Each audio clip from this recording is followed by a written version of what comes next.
ಇಲ್ಲಿ ಕಿಚ್ಚ ಸುದೀಪ್ ಸರ್ ಇಲ್ಲಿ ಇನ್ನೊಂದು ಮಾತು ಹೇಳಿದ್ರು, ಯಾರು ಇರಬೇಕು ಯಾರು ಇರಬಾರ್ದು ಅಂತಂದ್ಬಿಟ್ಟು ಡಿಸೈಡ್ ಮಾಡೋದು ಜನಗಳು ಅಂತಂದ್ಬಿಟ್ಟು ಇಲ್ಲಿ ಹೇಳಿದ್ರು. ಆಲ್ಮೋಸ್ಟ್ ನನ್ನ ಪ್ರಕಾರ ಇಲ್ಲಿ ವೋಟಿಂಗ್ದು ಏನೇನೊಂದು ಬಂದಿದೆಯೋ ಅದನ್ನ ಇಲ್ಲಿ ತೋರಿಸ್ಬೇಕು, ಯಾರ್ಯಾರಿಗೆ ಎಷ್ಟೆಷ್ಟು ವೋಟ್ ಬಂದಿದೆ ಅಂತ ತೋರಿಸ್ಬಿಟ್ಟು ಇಲ್ಲಿ ಹೇಳಿದ್ರೆ ಅದನ್ನ ನಂಬೋದು. ಆಲ್ಮೋಸ್ಟ್ ನನಗೇನು ಅನಿಸ್ಲೇ ಇಲ್ಲ, ಇಲ್ಲಿ ಕಾವ್ಯ ಅವ್ರು ಯಾವಾಗ ಕ್ಯಾಪ್ಟನ್ಸಿ ಸಿಗ್ಲಿಲ್ವೋ ಅವ್ರಿಗೆ ನನಗೆ ಅವಾಗೆ ಅನಿಸ್ತು. ಇಲ್ಲಿ ಎಲ್ಲರೂ ಕೂಡ ಕಮ್ಯುನಿಟಿ ಪೋಸ್ಟ್ ಅಂತೂ ಹಾಕಿದ್ರಿ, ನಾನು ಕೂಡ ಇಲ್ಲಿ ಹಾಕಿದೆ.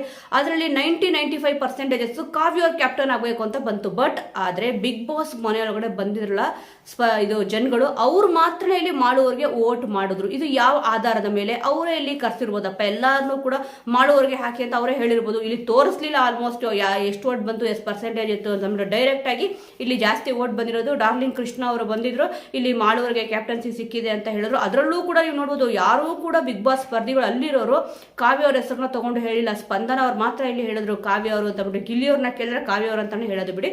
ಆದ್ರೆ ಕಾವ್ಯ ಅವ್ರಿಗೆ ಬೇಕಂತಾನೆ ಕೊಡ್ಲಿಲ್ವಾ ಅಂತ ಕೂಡ ಇಲ್ಲಿ ಅನ್ಸುತ್ತೆ. ಯಾಕಂದ್ರೆ ವೋಟ್ ಅಂತ ಹೇಳಿದ್ರಲ್ಲ, ವೋಟಿಂಗ್ ಲಿಸ್ಟ್ ಪ್ರಕಾರ ನಾನು ಇಲ್ಲಿ ಹೇಳ್ತಾ ಇರೋದು, ವೋಟ್ ಬಿದ್ದಿರೋದು ನೀವು 100% ನೋಡಿ. ಇಲ್ಲಿ ಮಾಲೂರಿಗೆ ಜಾಸ್ತಿ ಫ್ಯಾನ್ ಫಾಲೋವರ್ಸ್ ಇದಾರ, ಇಲ್ಲ ಅಂತಂದ್ರೆ ಕಾವ್ಯ ಅವ್ರಿಗೆ ಜಾಸ್ತಿ ಫ್ಯಾನ್ ಫಾಲೋವರ್ಸ್ ಇದಾರ ಅಂತ ಅಂದ್ಬಿಟ್ಟು ಇಲ್ಲಿ ಗೊತ್ತಾಗೋದು ಕಾವ್ಯ ಅವರೇ ಆಗ್ಬೇಕಿತ್ತು. ಬಟ್ ಬೇಕಂತಾನೆ ಕೊಟ್ಟಿರಬಹುದು ಇಲ್ಲಿ ಬಿಗ್ ಬಾಸ್ ಕಡೆಯವರೇ ಅಂತ ನನಗೆ ಅನಿಸ್ತದೆ. ನೋಡೋಣ, ಇಲ್ಲೂ ಕೂಡ ಫೇವರಿಸಮ್ ಆಗೋಯ್ತು. ಇವತ್ತಿನ ಕಿಚ್ಚನ ಪಂಚಾಯಿತಿಯಲ್ಲಿ ಇಲ್ಲಿ ಗಿಲ್ಲಿ ನಟ ಅವ್ರಿಗೆ ನ್ಯಾಯ ಸಿಗುತ್ತಾ? ಆಲ್ಮೋಸ್ಟ್ ಅವ್ರೇನೋ ಇಲ್ಲಿ ರಿಷಾ ಅವರು ಹೊಡೆದಿದ್ದನ್ನ ಕಾಮಿಡಿಯಾಗಿ ತಗೊಂಡಿರ್ಬೋದು, ಆದ್ರೆ ಇಲ್ಲಿ ಕಿಚ್ಚನ ಪಂಚಾಯಿತಿಯಲ್ಲಿ ನ್ಯಾಯ ಒದಗಿಸ್ತಾರಾ ಅಂತ ನೋಡ್ಬೇಕಿದೆ. ಇಲ್ಲಿ ಬಿಗ್ ಬಾಸ್ ಡೋರ್ ಓಪನ್ ಮಾಡಿ ಬಿಟ್ರು. ಈ ಡೋರ್ ಓಪನ್ ಮಾಡಿ ಬಿಟ್ಟಾಗ ರಿಷಾ ಅವ್ರನ್ನ ಮಿಡ್ ವೀಕ್ ಎಲಿಮಿನೇಷನ್ ಅಥವಾ ಮಿಡ್ ನೈಟ್ ಎಲಿಮಿನೇಷನ್ ಮಾಡಬಹುದು. ಇಲ್ಲಿ ಕಿಚ್ಚ ಸುದೀಪ್ ಸರ್ ಏನಾದ್ರೂ ಒಂದು ಕರೆ ಕೊಟ್ಬಿಟ್ಟು ಅವರೇ ಮಾತಾಡ್ಬಿಟ್ಟು ಇಲ್ಲಿ ನ್ಯಾಯ ಒದಗಿಸ್ತಾರೆ ಅಂತ ನಾನು ಅನ್ಕೊಂಡೆ. ಇಮಿಡಿಯೇಟ್ ಆಗಿ ಮನೆಯಿಂದ ಅವ್ರನ್ನ ಕಳಿಸ್ಬೇಕು ಅಂತ ಅಂದ್ಬಿಟ್ಟು ಏನೂ ಕೂಡ ಇಲ್ಲಿ ಮಾಡ್ಲಿಲ್ಲ. ಆದ್ರೂ ಕೂಡ ನೋಡಿ, ರಿಷಾ ಅವ್ರಿಗೆ ಮಾಡ್ತಿರೋಷ್ಟು ಫೇವರಿಸಮು ಎಲ್ಲೂ ಕೂಡ ಇಲ್ಲಿ ಸಿಗ್ತಲ್ಲ. ಪ್ರತಿ ಒಂದರಲ್ಲೂ ಕೂಡ ಅವ್ರ ಪರ ಇಲ್ಲಿ ಫೇವರಿಸಮು.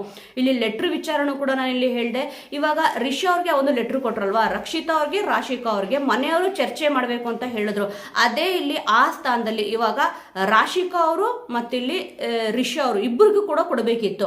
ಇಲ್ಲಿ ರಿಷಾ ಅವ್ರಿಗೆ ಕೊಟ್ಟಿರೋ ಒಂದು ಇಮ್ಯುನಿಟಿನ ರಕ್ಷಿತಾ ಅವ್ರಿಗೆ ಕೊಡಬೇಕಿತ್ತು. ಯಾಕಂತಂದ್ರೆ ಲೆಟರ್ ವಿಚಾರದಲ್ಲಿ ಸ್ವಾರ್ಥವಾಗಿ ಆಟ ಆಡ್ತಾರೆ ಅಂತ ಬಿಗ್ ಬಾಸ್ ಚೆನ್ನಾಗಿ ಗೊತ್ತಿತ್ತು. ರಿಷಾ ಅವರು ಅವ್ರಿಗೇನಾದ್ರೂ ನಾನು ಇನ್ನೊಂದು ಆಪರ್ಚುನಿಟಿ ಕೊಟ್ರೆ 100% ರಿಷಾ ಅವರು ಇದನ್ನ ಎತ್ಕೊಂತಾರೆ, ಮಿಕ್ಕಿರೋ ಇಬ್ಬರು ಲೆಟರ್ನ ಹರಿದಾಕ್ತಾರೆ ಅಂತ ಅಂದ್ಬಿಟ್ಟು. ಇದೇ ಒಂದು ಇಮ್ಯುನಿಟಿ ರಕ್ಷಿತಾ ಅವ್ರಿಗೆ ಯಾಕೆ ಕೊಡ್ಲಿಲ್ಲ? ಅವ್ರೇನ್ ತಪ್ಪು ಮಾಡಿದ್ರು? ಆಲ್ಮೋಸ್ಟ್ ಬೇಕು ಅಂತಾನೆ ಬಿಗ್ ಬಾಸ್ ಕಡೆಯವರೇ ಇಲ್ಲಿ ರಕ್ಷಿತಾವ್ರನ್ನ ತುಳಿಯೋಕೆ ಟ್ರೈ ಮಾಡ್ತಾರ ಏನೋ ಗೊತ್ತಿಲ್ಲ, ಅಥವಾ TRPಗೋಸ್ಕರ ಈ ತರ ಕಂಟೆಂಟ್ ಸಿಕ್ಕುತ್ತೆ ಅಂತ ಮಾಡ್ತಿದಾರ ಗೊತ್ತಿಲ್ಲ. ಆಲ್ಮೋಸ್ಟ್ ನೀವು ನೋಡ್ಬೋದು, ಅಶ್ವಿನಿ ಗೌಡ ಅವರು ಇದಕ್ಕೆ ಒಪ್ಪಲ್ಲ ಅಂತ ಚೆನ್ನಾಗಿ ಗೊತ್ತಿತ್ತು. ಇಲ್ಲ ಇದರಲ್ಲೇ ಇನ್ನೊಂದು ಕೂಡ ಟ್ವಿಸ್ಟ್ ಕೂಡ ಕೊಡ್ಬೋದಿತ್ತು, ಯಾರಿಗೆ ಇಲ್ಲಿ ಬಹುಮತ ಬರುತ್ತೋ ಅವ್ರಿಗೆ ಲೆಟರ್ ಸಿಗುತ್ತೆ ಅಂತ ಅಂದ್ಬಿಟ್ಟು. ಆ ರೀತಿಯಾಗೂ ಇಲ್ಲಿ ಮಾಡ್ಲಿಲ್ಲ. ಎಲ್ಲರೂ ಕೂಡ ಒಂದೇ ಒಪಿನಿಯನ್ ಕೊಡಬೇಕು ಅಂತ ಇಲ್ಲಿ ಹೇಳಿದ್ದೆ ಮೇನ್ ಮಿಸ್ಟೇಕ್ ಆಯ್ತು. ಇಲ್ಲಿ ಬೇಕಂತ ಅಂದ್ಬಿಟ್ಟು TRPಗೋಸ್ಕರ ಮಾಡ್ತಾ ಇದಾರೋ ಅಥವಾ ರಿಷಾ ಅವ್ರಿಗೆ ಫೇವರಿಸಮ್ ಮಾಡ್ತಾ ಇದಾರೋ, ನಿಜವಾಗ್ಲೂ ಕೂಡ ಫೇವರಿಸಮ್ ಅಂತಾನೆ ಅನಿಸ್ತದೆ. ಈ ತರ ವಿಚಾರಗಳು ನೋಡಿದಾಗ ಒಂದೊಂದ್ಸತಿ ಸ್ಕ್ರಿಪ್ಟೆಡ್ ಅಂತ ಕೂಡ ಇಲ್ಲಿ ಅನ್ಸ್ಬಿಡುತ್ತೆ. ನೋಡೋಣ ವೀಕ್ಷಕರ, ಸದ್ಯ ಇವತ್ತ ಕಿಚ್ಚನ ಪಂಚಾಯಿತಿಯಲ್ಲಿ ಏನೇನು ವಿಚಾರಗಳು ಚರ್ಚೆ ಆಗುತ್ತೆ ಅಂತ ಅಂದ್ಬಿಟ್ಟು.